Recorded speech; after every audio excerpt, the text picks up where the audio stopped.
نبی کریم صلی اللہ علیہ وآلہ وسلم نے صحابی سے پوچھا، کیا تمہارے گھر میں کوئی چیز نہیں ہے؟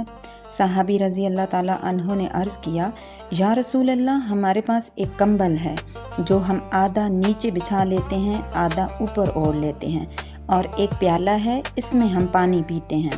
پیارے آقا صلی اللہ علیہ وآلہ وسلم نے فرمایا، جاؤ اور دونوں چیزیں لے آؤ۔ السلام علیکم۔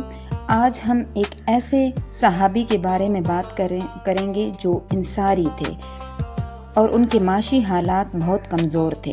وہ ایک دن نبی کریم صلی اللہ علیہ وآلہ وسلم کی خدمت اقدس میں حاضر ہوئے اور امداد کا سوال کیا۔ نبی کریم صلی اللہ علیہ وآلہ وسلم نے صحابی سے پوچھا کہ تمہارے گھر میں کوئی چیز نہیں ہے؟ صحابی رضی اللہ تعالیٰ عنہ نے عرض کیا، یا رسول اللہ، ایک کمبل ہے اور ایک پیالہ ہے جس میں ہم پانی پیتے ہیں۔ پیارے آقا صلی اللہ علیہ وآلہ وسلم نے فرمایا، جاؤ دونوں چیزیں لے آؤ۔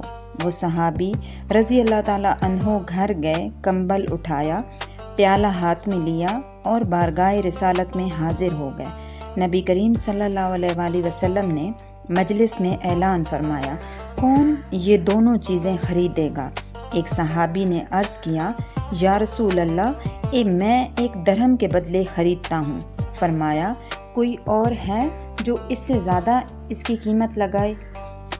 دوسرے صحابی رضی اللہ تعالیٰ عنہ بولے، حضور، میں 2 درہم کے بدلے خریدتا ہوں۔ نبی کریم صلی اللہ علیہ وآلہ وسلم نے دونوں چیزیں اس صحابی کو دیں اور 2 درہم وصول فرما کر اس صحابی کو دے دیے اور فرمایا، بازار جاؤ، 1 درہم کا کھانے پینے کا سامان خریدو اور گھر پہنچاؤ، 2 درہم کی کلہاڑی خریدو اور میرے پاس لے آؤ۔ صحابی رضی اللہ تعالیٰ عنہ نے نبی کریم صلی اللہ علیہ وآلہ وسلم کے حکم کی تعمیل کرتے ہوئے کھانے پینے کا سامان گھر پہنچایا اور کلہاڑی لے کر بارگاہ رسالت میں حاضر ہو گیا۔ نبی کریم صلی اللہ علیہ وآلہ وسلم نے اپنے دستے مبارک سے اس کلہاڑی میں لکڑی کا دستہ ڈالا اور صحابی رضی اللہ تعالیٰ عنہ سے فرمایا، جنگل میں جا کر لکڑیاں کاٹو اور شہر لا کر فروخت کر دو۔ اس کے بعد آپ صلی اللہ علیہ وآلہ وسلم نے اس کے لیے دعا فرمائی۔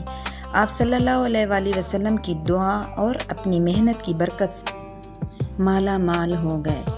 اس قصے سے ہمیں یہ سبق ملتا ہے کہ ہمیں ہمیشہ محنت کرنی چاہیے۔